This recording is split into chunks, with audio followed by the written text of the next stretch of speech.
What's it gonna take for you to finally break up with your bullshit? Think what you could do if you could only break up with your bullshit. Hey, what's up? My name is Michelle Akin, and welcome to Break Up With Your Bullshit podcast, where I bring on amazing creative people that I've met over the years who have broken up with a lot of bullshit. And I've met them largely because I've been a coach working with creative people one-on-one for the past 9 years. So I've met a lot of really interesting people and mostly found out that everyone has the same shit and the same bullshit that gets in their way. And really what separates us is our ability to break up with it and let it go and get our stuff out into the world anyway. And so I hope that this inspires you to do that and gives you some new ideas. Before I give my intro for this guest today, I want to say that this morning I found out that my Break Up With Your Bullshit live digital event is almost sold out. I'm so excited. I'm so surprised. I guess I shouldn't be, but I am. Because, you put these things out, you don't really know how people are going to respond to them or who's going to want to be on a Zoom call all day. In my head, I was like, this sounds like torture for people, but apparently not. Lots of people want to come and hang out on a Zoom call with cool guest speakers and do some work around breaking up with their bullshit and really having it be a line in the sand. For them, for like from this day forward, I am going to work on my creative project, whatever it is. Really, there's people coming to the event that are working on a book or something, kind of like what you think of when you think of creative, and then there's other people who just want to move something forward in their life and they're stuck in some way, and they like this particular venue for it. So it's not limited to artists, but it's going to be a lot of artists and really amazing people who have been connecting with each other. A lot of them already know each other because I started this event back in November as a free email challenge that people just signed up for, and they got emails in their inbox, and I decided to up the stakes and have it be an actual thing where we get together and talk some stuff out and work together on the issues. But people have been connecting through our private Facebook group, which you can apply to be in. There's a few cute questions if you want to be in the Facebook group, and that's all on the link on my Instagram. But yeah, if you want to be at that live event with us, get your ticket today because they're going quick. And we're also having raffles every Friday. So if you're our current ticket holder, you get entered into the raffle.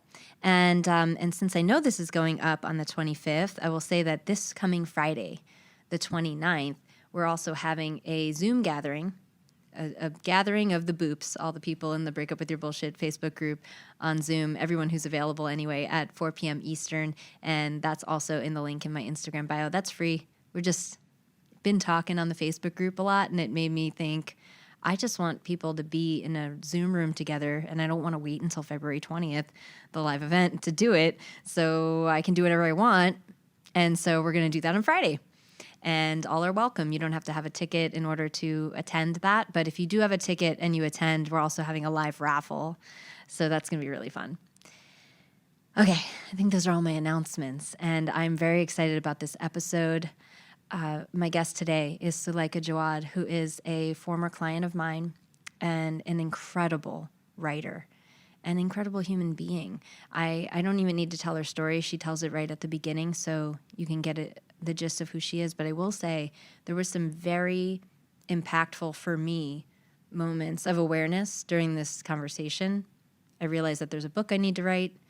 And then I can start working on it. And I broke up with some of my own bullshit in the course of the conversation. And she also just drops so many truth bombs, little wisdom bombs for people who want to work on it, whether it's writing or not. She gives writing tips, but I found them all applicable to music as she was saying them. So I feel like they're just going to be universal and really, really useful to you. She has a book coming out February 9th called Between Two Kingdoms. And we are going to do a Boop book club, reading it together. So check out her book, and I hope you enjoyed this interview with Suleika. Break up with your bullshit. Hi, Suleika. Hi. Yay! I'm so excited that you're here. I'm so excited to be here. Thank you for having me on. Yeah, my pleasure. It's been such a long time since we've actually spoken. It has been a long time, and the world has changed dramatically. We have changed dramatically, I'm sure. Yeah. So let's see. How do you usually introduce yourself to people? You're a lot of things. God, this is always the hardest question. Who am I? I don't know. That's why I worked with you all those years ago. I'm a writer. I am a speaker. I founded this global creativity community called the Isolation Journals, Which is and amazing. my most recent baby, and that you contributed a beautiful prompt to. Oh, thank you. I'm working on my own podcast, me and every other human in the world. Yours. What was that? What is it? Our working title for it is called The Reckoning, and we're just putting together 2 pilot episodes now. But it's about moments of reckoning, and I've been interviewing all kinds of fascinating people dealing with, really difficult reckonings and dealing with weird reckonings and happy ones. But yeah, I think reckonings and moments of big transition have been something I've been interested in, both in terms of my reported work, but it's also kind of the story I've been navigating in my own life for the last decade. Of course. That makes total sense. I mean, whatever anyone's podcast is, I feel like is always directly related to what they're up to or what they've been through. Mm-hmm. Otherwise, it makes no sense. It always makes, that's why I'm like, what is it about? Because of course it's going to be that. Totally. Well, and like people often say, write what you know. But I find that in my work and in my interests, I get fascinated by what I don't know and what questions I'm trying to answer. And that ends up being the sort of North Star that kind of guides whatever it is that I'm doing. Right. Well, that's amazing. I can't wait for it. And I'm sure you have some incredible guests coming up on that, so people should watch for that. Do you have like a launch date? No launch date. Okay. Let me know when you do, because I'm sure all my folks who listen to this are going to want to find out about that. I will keep you posted. Yay. So I usually start with talking about how we met. So we met, I believe it was in 2015, 2016, possibly. It was because I was pregnant shortly after. Yeah. Yeah. And so I was just fresh out of about 4 years of cancer treatment. And obviously, remission was something that I'd been working towards pretty much for the better half of my 20s. But when I got to that point of being cancer-free, instead of feeling relief and joy, I honestly had never felt more lost. I wasn't a patient anymore. I knew I couldn't go back to being the person that I'd been pre-diagnosis, nor did I want to. But I had no idea who I was or how to find my footing in the world and what I was going to do next. So we met through Gavin Robertson, the late Gavin Robertson, who's, was such a incredible force in the cancer community, and created a nonprofit that paired young people dealing with cancer and its aftermath with life coaches. And I had the very good fortune of getting to work with you. Yeah, I remember the day that that he reached out to me to let me know that someone had picked me, because I had been listed on the website, for a while. And I clicked on your name and I looked at like your story and who you are. And I just remember I was like on the bed in my Brooklyn apartment, and I just went, this is a big deal. This is going to be like a big deal person for me. And you are like, I don't know that I had a lot of clients up to that point, lots of different clients, but it just felt so important to be talking to you at that point. Totally. Yeah. Well, and I think it felt like a big deal to me. It also felt kind of scary. I didn't know anything about life coaching. I never really consistently worked with anyone in any kind of therapeutic setting. But I remember when you were explaining to me what life coaching is, being really taken by how you described it as this kind of like forward looking practice, where it's less about, like rehashing your childhood. And it can be that too, but about actually, getting clarity on what you want and how to get there, and perhaps like what's getting in the way of you getting there. And so that was very much what I needed in that moment, was the encouragement even to kind of allow myself to dream, because the future had been a really scary place. When you're sick and mortality hangs in the balance, you learn not to think too far ahead because you don't know if you're going to get to exist in that future. So even just that first couple of sessions where you were asking me, like, what do you want in 6 months or in a year, felt so challenging and so necessary. Yeah, thanks for saying that. It is challenging. It's the simplest question, what do you want? But one of the hardest to answer, whether you're sick and recovering or not. It's just Totally. we don't know that. We don't know how to say, or we've learned something growing up about how you're not supposed to want, or I don't know, something that just disconnects us from that experience of really letting ourselves want something. Yeah. I mean, I think also to know what you want requires you to have some knowledge about who you are. And yeah, like you said, I mean, we're taught, especially as women, not to want too much or too big, or to kind of stay in our lanes. And it's scary to dream in the privacy of a journal, let alone to kind of utter those dreams out loud to someone else. Yeah. Yeah, it is. And it also has a catalyzing effect when you do, people ask me how coaching works, and I don't really have an answer to it, because for me, it felt like magic. I even said to my coach, I was like, what are you doing to me on these phone calls? You're performing witchcraft. You're doing something to me. And she's like, she just laughed and suggested that I take some training and because I wanted to be a coach when I hired one. And I was like, I talk to you and then I go like make a lot of money or just take action on things that I've been procrastinating for months. How are you doing that? What's happening? And I was curious enough that I signed up for a coach training program because of that, because I was so frustrated. Yeah, it does feel like a kind of magic. And I think it feels like a real privilege, especially when you're kind of raw in grief or raw in whatever it is that you might be feeling, to have someone kind of guide you from that place of like no longer to not yet. Yeah. No longer to not yet. Huh. I like that.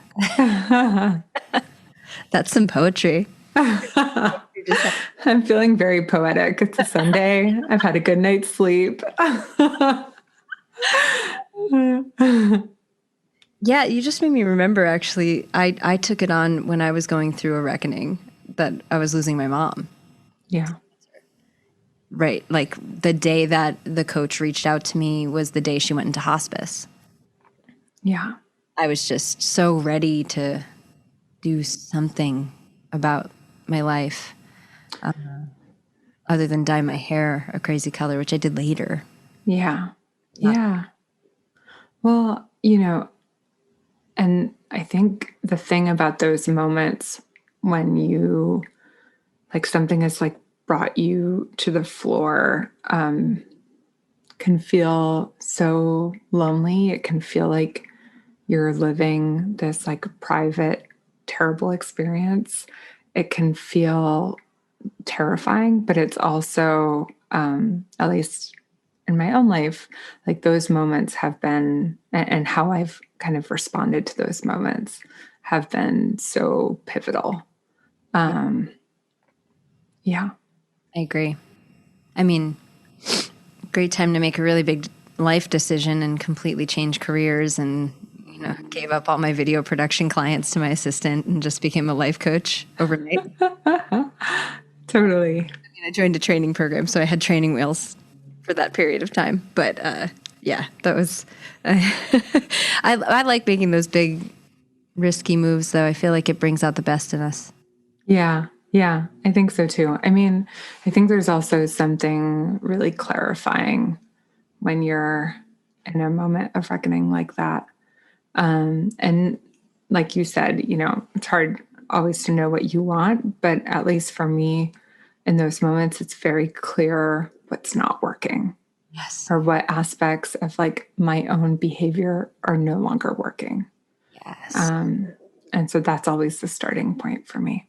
It is for a lot of people. I think a common theme I notice among people I talk to is that they have a hard time saying what they want, and they're very oriented toward what they don't want and what hasn't worked in the past, which is not a bad thing. It's just we kind of have to use it to then figure out what that means about the future. Mm-hmm. Yeah, it's like information that you have to kind of excavate for like an action plan of some sorts. Yeah, and then you have to change it, because it can't just be the opposite. Mm-hmm. I mean, it can, but if you do the opposite, you're still in a reaction to the past versus creating the future. Like a painter doesn't look at a canvas and say, "What's wrong with this canvas? What can I fix about it?" Right.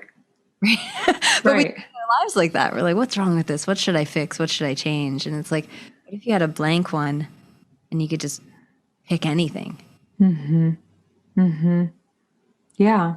Yeah. But it's, as someone who loves to make big, risky moves, I think that time for me was also an education in not imploding every aspect of my life, because, as someone, I grew up all over the place. My dad's North African, my mom is Swiss. I, had gone to like 6 different schools on 3 different continents by the time I was 8. Like I was very good at packing up my life and starting over. But by the time we met, I think I was probably around 27. I also understood that you can like change your zip code. The street signs might be in a different language, but some of that stuff that you're maybe trying to move forward from is going to linger. Mm-hmm. And so I think a really kind of crucial lesson that I learned that year was the difference between like moving forward and moving on. And I realized I couldn't move on from whatever it was that I was trying to leave behind, but I could move forward with it. That's a mind-blowing distinction. So you're saying, make the distinction again, just between what moving forward is and what moving on is. Yeah. So for me, moving on is like, it kind of implies that you can leave something behind, whether it's your past or it's a heartbreak or it's grief. And in my experience, I never fully move on from anything, even when I change my geographical location or, I make big risky moves. But the work for me over these last few years is like moving forward with all of those things. Yeah. That, in the same way that you can't like dodge pain or numb pain, you can learn to kind of coexist with it. That's so key. That's so important. I feel like that's a little permission slip for anyone listening who's trying to put something behind or trying to leave something that just keeps seeming to follow them. And maybe it's like, that's okay. You can follow me. I'm expecting you to show up. Mm-hmm. And here's what I'm going to do when you do show up versus I hope this never shows up again. Because then we're running. Yeah. Yeah. Yeah. We're running and we're like, living in a kind of disassociated way. Yeah. Where we're not, like a fully integrated person that's able to sort of like mesh the past with the present and hopefully some sort of like forward moving momentum that's propelling you towards the future. Yeah. That's awesome. Thanks for that. This is cool because sometimes I'm on the phone with my clients and we come to really cool distinctions. And then I'm like, I can't record this. It's conversation. So it's not just like in my notebook where I keep notes of everything brilliant all my clients say. For the record, I have many notebooks full of brilliant things that you've said. I appreciate that. Speaking of your writing, though, so I would love to talk about where you were at with your book when we were speaking, and then the process to completion and all that. Yeah. I mean, God, I'm trying to sort of figure out the timeline in my mind because, like, what even is time anymore in a pandemic? I think I met you. Did I meet you after my road trip or before? I think it was after. Yeah, I think it was after. Yes. Yeah. So when we met, let me back up. In the aftermath of my treatment, I spent a very difficult year feeling incredibly stuck and not, knowing really how to find my path forward. And so what I decided to do was to learn how to drive. And I went on a 10,000-mile road trip around the United States for about 3 months. And I visited some of the strangers who had been writing me letters in response to my New York Times column, Life Interrupted, that I'd been working on while I was in the hospital. I also visited people I'd met during treatment who had an impact on me. And when I came home from that road trip, I didn't necessarily feel fully well or like healthy or back to myself. But I knew what my next step was going to be. And I learned so much from these people that I'd met on the road. And I started working on a book. And that book, Between Two Kingdoms, is coming out in a terrifyingly, it's coming out terrifyingly soon on February 9th. February 9th, pre-order. Yeah. God, it's so scary. It's so exciting. But we met, I think I was a couple months into writing that book. And I was really struggling to work on it because, like a lot of writers, I had a very detailed outline and a very detailed idea of what book it was that I was going to write. And inevitably, as is pretty much always the case, the book I thought I was going to write was not the book I ended up actually writing. Yeah. I vaguely remember the different struggles, and I was always very grateful that my job was not to advise you on writing. Coach you around like your intention and what's coming up and the fear and the stuff, because I was like, I don't really know what to do about where you're stuck, but we can like discover answers together, Yeah. And this is my first book. I think, I talk to friends of mine who've written 6 or 7 books, and it's always hard. And I think if you're really, pushing yourself to do it the right way, you become a different writer with each book, and you have to learn a different way of writing with each new project. But for a first-time author, that feeling of like, I don't really know what I'm doing, or I don't really know where I'm going with this, can feel extra scary, because all the kind of imposter stuff starts to creep in, and you don't have evidence yet of like a track record in which you've actually written a book and seen it through to the end and been through that process. So I was so full of angst when I was working on that book. I haven't felt that angsty since I was 16 years old. But it was such an interesting process. And, because it's a memoir, I had to really kind of undergo this process of self-examination and self-interrogation. And I had a Post-it note above my desk that said, if you want to write a good book, write what you don't want others to know about you. If you want to write a great book, write what you don't want to know about yourself. Got chills in my body. And to me, with any project that I'm undertaking, because I pour all of myself into my writing, it's not my work. It's my, it's my life. It's what I love to do.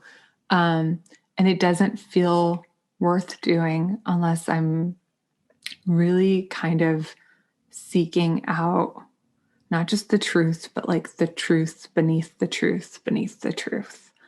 Yeah, I feel like people can feel when they're reading someone's soul versus their brain. Yeah. Yeah.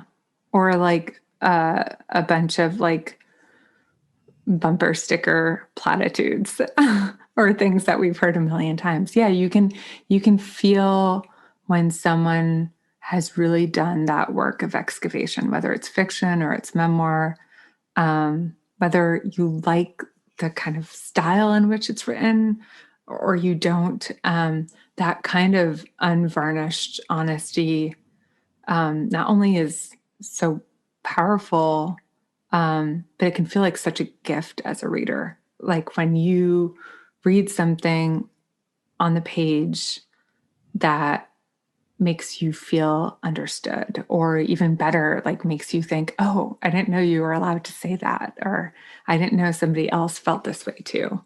Yeah. I feel like it's similar with music. Yeah. You can feel it. Yeah.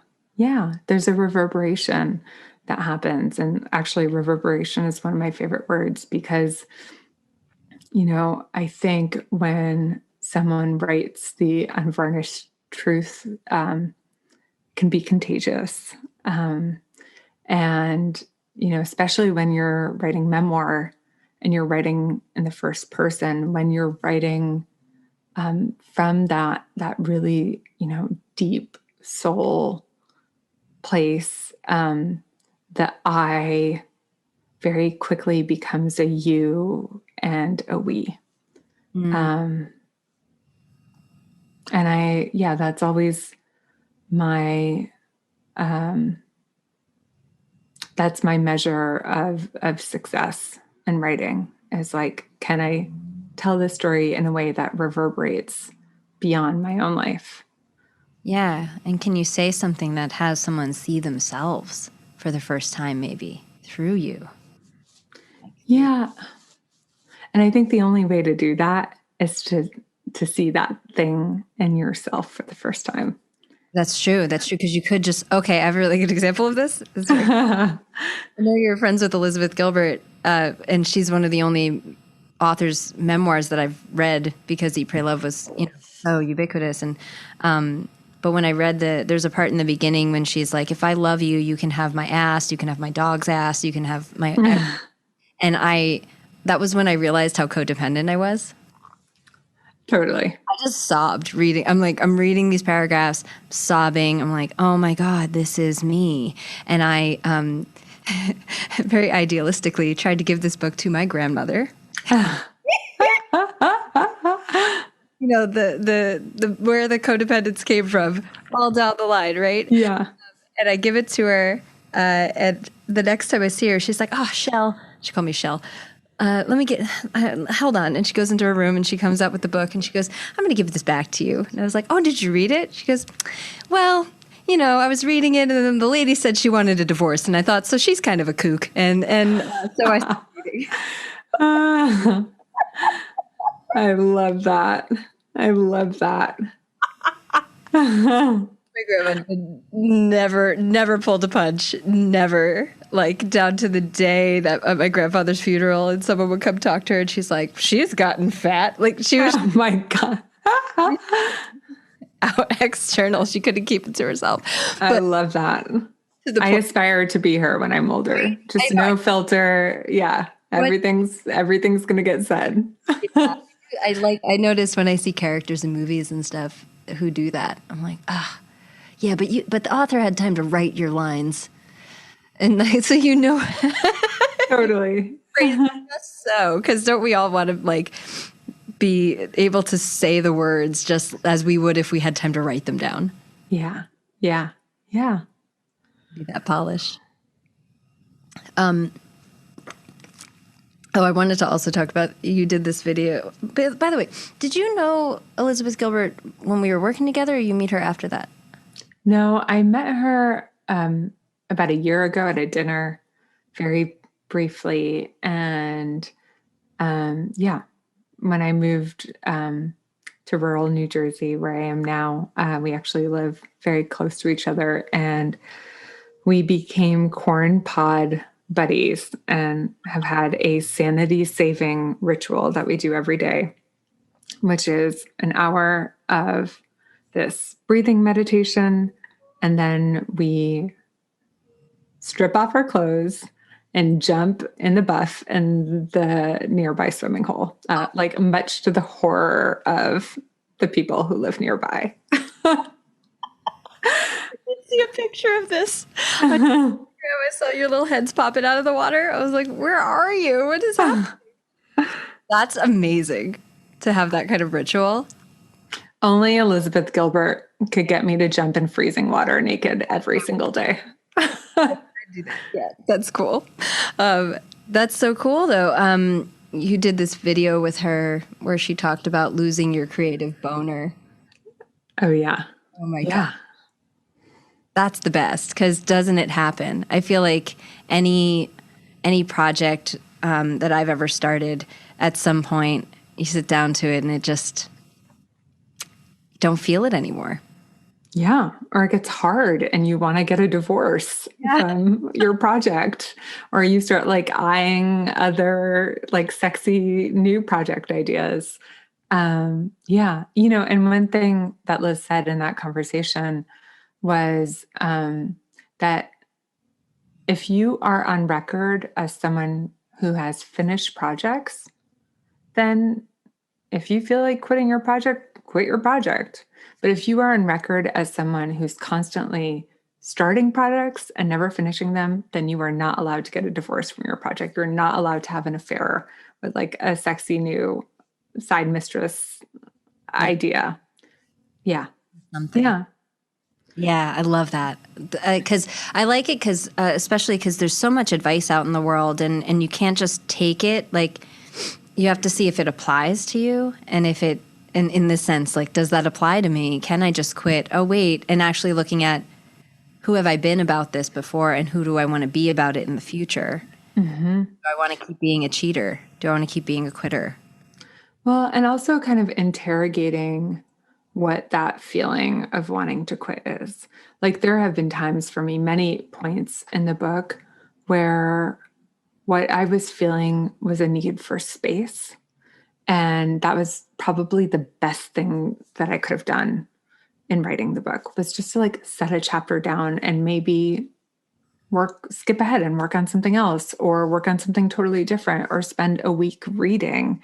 And, inevitably during that time reading, I'd come up with the idea or the solution I needed, or just going for a walk. I'm always like, when I'm, especially like trying to revise something or figure out a structure, I'll go for a walk and I won't even be thinking about it. And something about, moving my body will loosen the kind of knots in my brain. And then I immediately know what it is that I need to do. So there's that kind of like impulse to quit, where you're feeling like you need to stop and maybe that is actually what you need. As long as you have a plan to get back to it. I think. Yeah. Yeah. And then there have been other times where I want to quit because I'm afraid, because I'm afraid of what I'm writing, or I'm afraid it's going to be a terrible book, or I'm afraid that someone that I'm writing about is going to be upset about it. And like fear is not for me, a reason to quit. It's usually an indication that I need to like probe and go deeper into it. I think about that thing about other people I'm writing about reading it and getting upset, and use that as a reason not to write stuff. Because when you said the thing earlier about it's not write what you know, or the write what you don't want to know about you. I can think of that book. I just had an image of it now, and I'm like, but it would involve so many other people's stories that I'm like, I can't write that book. But that doesn't mean I can't write the book. Yeah. Well, and what I always tell people is like, there's the draft that you write for yourself, and then there's the draft that you show to your first reader, and then the one you show to an agent or an editor or whatever it may be. But in that first draft, you get to write whatever you want. In fact, you should. And during the time I was working on the book, my friend Melissa was my accountability buddy. And so I would, we had calendar notifications, and I would send her a chapter or whatever every couple of weeks. And I got to this point in the book where I had written 60 pages that I was very worried would be upsetting to someone I love. And she gave me great advice, and she said, don't worry about it. You can decide, what you want to do about it. If you're going to keep it in, you have to tell this person, but keep writing. And so I kept writing, and I got to the end of the book, and my deadline was looming. She called me and she said, have you shown those 60 pages or talked about what's in them with the person you're worried about hurting? And I said, no. And she said, do you think that you can? And I said, no, I don't think I can talk to them about this or show it to them. And she was like, cool, cut the 60 pages. And I cut the 60 pages and I sent it off, and nobody ever noticed. Yeah. But what was so important about that experience and what I learned from it is that sometimes you need to write something in order to get to the next part. And you can worry later about what you keep in or how you phrase something, and you can navigate that after. But in that first draft, you really just need to write your way through it. I love that. I'm going to take that advice, because I've been writing fiction for a few years now, and I think I'm wanting to get back into nonfiction, which is where I lived for the longest time. Yeah. Yeah. I've been writing fan fiction. I love that. It's so much fun. I talk about this all the time on the podcast. I'm not going to spend a lot of time on it, but I had a whole bunch of stories that I had started and not finished. Posted most of it online, because there's all these websites, and every time you finish a chapter, you just put it up. And people don't care if there's typos, and it's a very free community, and everyone they just love the story, and they leave comments, and so your writing is very alive. I love that. That's like the best kind of exposure therapy for anyone who's afraid of showing their writing to other people. 100%. I'm a huge advocate of, and it's not all smut. Some of it is. I'm sure it's great.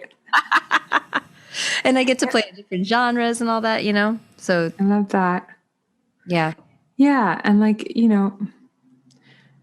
think a big part of it too is just like keeping those other voices at bay, whether it's like a very specific voice, like your father-in-law or your ex-boyfriend or whatever it might be. And so like I've had to find ways to kind of trick my brain out of like worrying about all that noise. Sometimes when I start a chapter, I'll write a pseudonym at the top of the page, and I just like tell myself that if I wanted to, I could publish this not as me. And of course I won't. But just that, that little ritual before I sit down to write helps free me. I'll put noise canceling headphones on without any music just so I can kind of block out the noise of the outside world. I mean, yeah. And the list goes on, but yeah, you have to kind of name whatever fears are popping up or whatever voices are popping up and find creative ways to engage with them.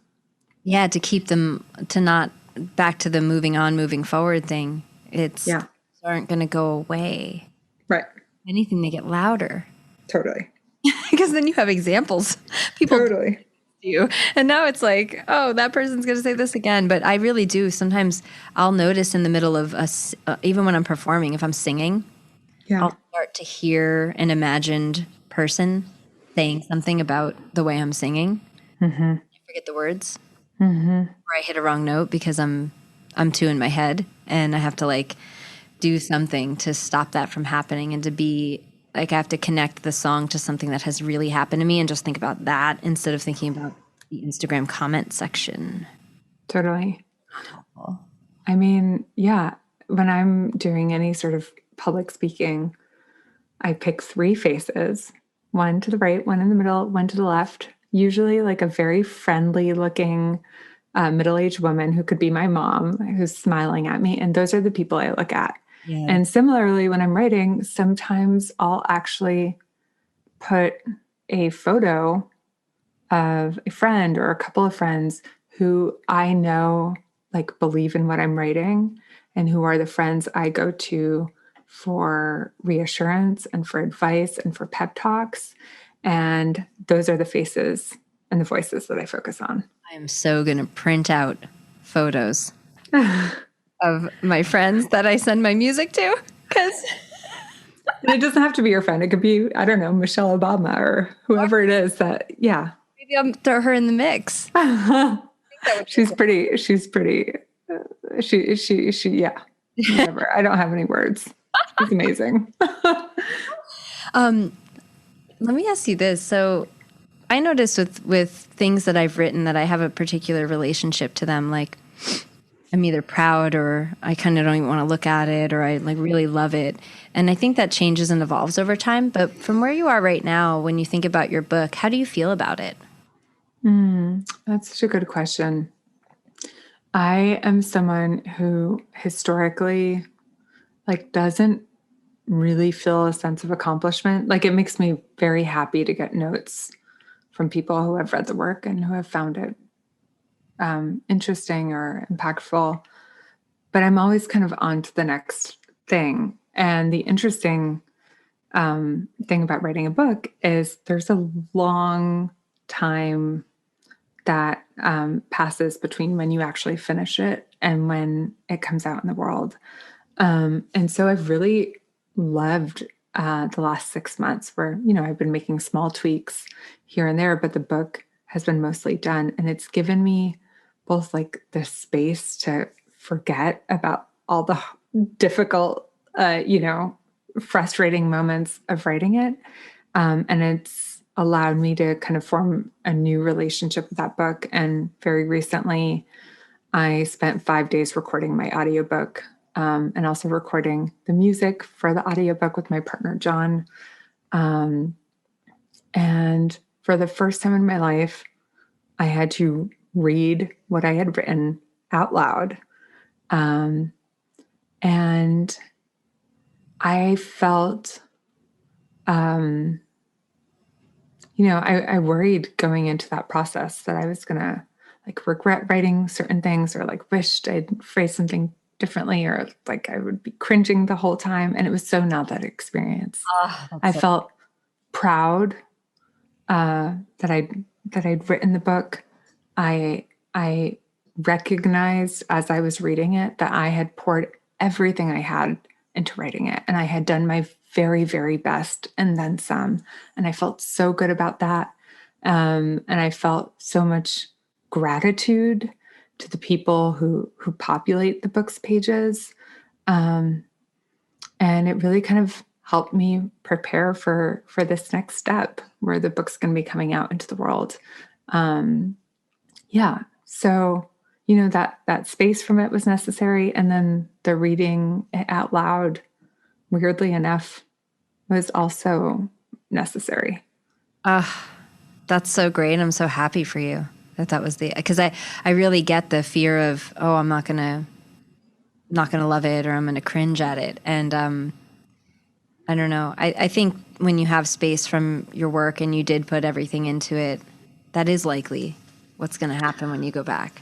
Because when you're in the process of making something, you're very much like pregnant with that. You have no separation from it, and in a weird way, not to like overuse birthing metaphors, but I do feel like I with all the labor pains and everything, I delivered this baby, and now it's going to have its own life out there in the world. It's separate from me. People may like it, people may not like it. I hope they like it. It's still my baby, but even so, it's having, it's going to have its own separate life. Yeah. And what happens from there really, isn't up to me or any of my business. I'm here to kind of help it and support it. That's about it. Yeah. I talked about this on a different episode, that I try to take the same, because I feel that way about writing. Mm-hmm. Exactly what you're saying, that it's none of your business once it gets out in the world. And it's sort of like once your kid goes off to college or out into the world, and it's like, but that's not usually how it goes with parents. Yeah. Of course you still, yeah. Especially if you have codependent tendencies. Yeah, right? So I'm actually really excited to partner with my husband around holding it that way and really giving her independence, because we're both very independent people. And so I want her to feel that way. And I know it's going to be challenging in ways that I couldn't possibly know now. Yeah. She's going to want things that I don't agree with, and who knows what they will be. And probably all my peers will agree with me by that point. Yeah. People who are saying now, I wish my parents could have just, but it'll be like, but this is different because we're a generation along and something is different now.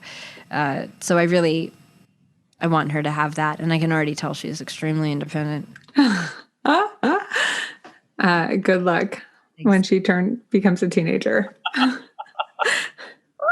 It's just going to happen. Like, she's 4.5 and it's going to be here before we know it, for real. Yeah. Thanks for answering that. That's really cool. Just to think about as it's coming out now. I'm glad you did an audiobook. I probably will get that. I pre-ordered the book like the second I could. I don't know how long ago that was, a while ago. But so I keep getting Amazon updates about when it's coming, and I'm like, yee! But I might just physically read it. I haven't physically read a book in such a long time.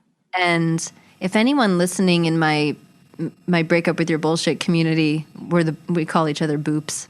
I love it. It sounds like if any of the boops want to do like a commitment to reading a physical book, no screen time thing, I might use it as a way to get off of screens. Yeah. Yeah. I mean, that's the reason. I've always loved physical books. I love the smell of them. I like writing in them. I like giving them to people. But the thing I've noticed that makes it all the more sort of necessary is it's like, because you have to hold a book with both hands, it's one of the rare times when you're not also reaching for your phone. Yeah, I can listen to an audiobook and play a game on my phone or look at Instagram, but I'm not fully there then. Yep. Yeah. I can trick myself and say I'm good at multitasking, but yeah, not real. You need to start a boot book club. Wow, that was a tongue twister. A boot book club. Okay. We'll start with your book. Oh. Yeah. I'd be honored. I bet a whole bunch of the boops will be like, yeah, let's start. There's a lot of writers in the group, and some people who are in like finishing stages of a book, some people who haven't never written and are just dipping their toe in for the very first time. So it's a cool assortment of people. So that's exciting. Yay. Yay.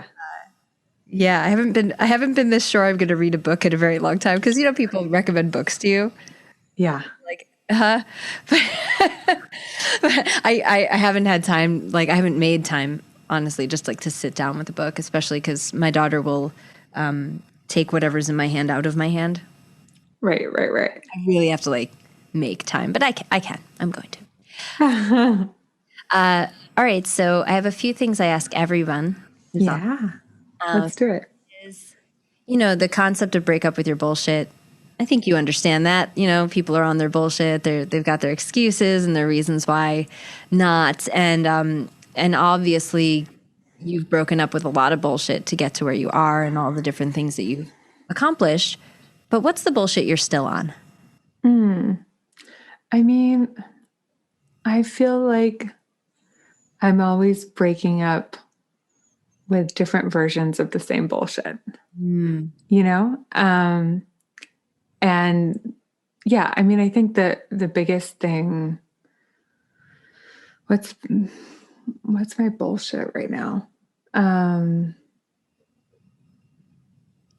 I think it's like saying no to people and being okay if they're unhappy with me or upset with me because of it. Because as like the good, codependent girl that I was raised to be, like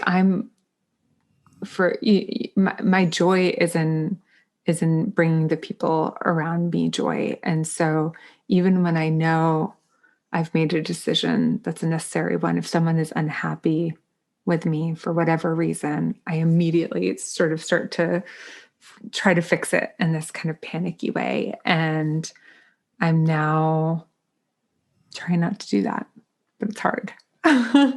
Yeah. Yeah. Thanks for sharing that. I relate. I'm sure a lot of people listening relate.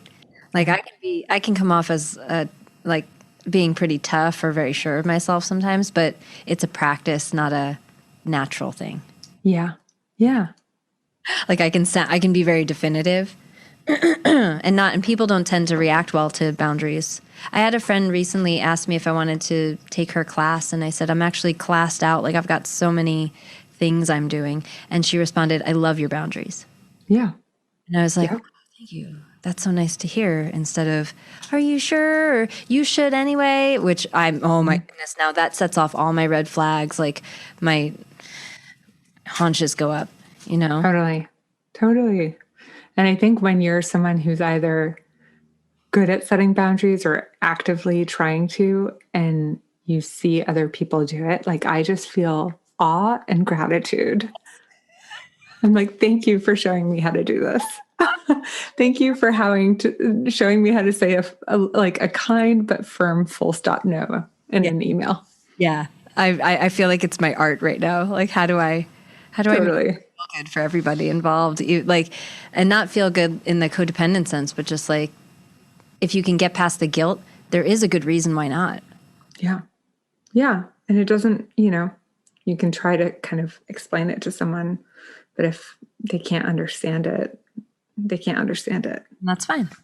Yeah. We're just speaking different languages. So, okay. Okay. Last thing. Yes. What advice would you give to someone listening to this who is totally on their bullshit right now? Keep a journal. I am someone who has had a journaling practice on and off since I was 7 years old. And in the times when I've committed to, even if it's just, a couple of sentences every single day, my bullshit shows up on the page, and it keeps showing up until I get so bored with it or so annoyed with how often it's showing up that I actually start to think about how I might deal with it differently. But to me, a journal, is a record. It's a hiding place. It's a finding place, but it's also a pretty good bullshit archive. Yes. And a mirror. Yeah. That's funny. I think sometimes coaching works just because if you have to show up and say the same bullshit to the same person every single week for a while, you will get sick of it. Like I used to make it about my coach and be like, you must hate me. I must be annoying. And she's over, just like I am when my clients do that to me. She's like, nope. You're just like a younger version of me. I don't know. Right. Love you. Love you. That's what I'm here for. But yeah, once you hear that, it's like, oh, maybe not. Maybe I just need to shift something so I can love myself more. Yeah. Yeah. That's so good. Okay. So, before we go too, I wanted to give a little plug to John's new song. Oh my God, it's so good. What is it called? Remind me. I Need You. And it's part of, it's a single that just came out. There's an incredible music video that is impossible not to like toe tap to and like get up and start dancing around in your kitchen to. But it's part of his album that's coming out in March called We Are. And I'm not just saying it's good because he's my partner. It's actually, I think, the 2021 anthem of joy that we all need right now. Awesome. And that's John Batiste, right? Yeah, John Batiste. You might know from Stephen Colbert. What's his title? He's a band leader? Is that his? He's the band leader and musical director. He's the dude in the brightly colored suits and the Jordans, who's always styling every night. And yeah, he's also just like a musical antidepressant. That's such a good description. And it's so cool. I'm glad we spent all this time on you. And I like at some point I might ask you to come back so we could talk about being partnered with another creative. That's a whole thing. We're actually about to do a Valentine's Day event together on that very topic. Oh my goodness. Okay, so maybe we don't have to do it. What's the event? It's going to be part of my virtual book tour. But yeah, we're announcing it soon. But John was like, if we're going to do an event together, like, let's not make it just some dumb promotional event. Like, let's get real. Let's have like a live couples therapy session and talk about like all the difficult things we've navigated over the last 6 years. So it's going to be juicy. It's going to be, we're going to get real, but also it's going to be fun. And we might even play some music together at the end. Stop it. I'm so excited for this. I could go to it or, whatever. Is it going to be like how are you doing it? What's the platform? We're going to partner with a Black-owned bookstore in New Orleans, but it'll be online and I'll announce everything on my website. Well, I'll put it up on mine so my peeps can find it. So we got a book. Awesome. We got a Valentine's Day event. We got your book coming out, Between Two Kingdoms, on February 9th, and people can order it now, right? Yep. Pre-orders are a big deal. Yeah, they're so important for all authors, especially debut authors, but all the more so now in this pandemic. Absolutely. Where it's hard to do anything the same way, including putting out a book. Yeah, this it's going to be very interesting to see, and it seems like it's breeding some creativity. The constraint rather is breeding creativity, which is really cool. So, support your local bookstore. Oh yeah, I think you can order online from local bookstores, right? Yep. Okay, neato. I'll get another copy. I'll send you a copy. All right, love. Well, thank you so much for coming on. It was so great to talk to you again. Thank you so much. That was so fun. Yeah, for sure. Break up with your bullshit.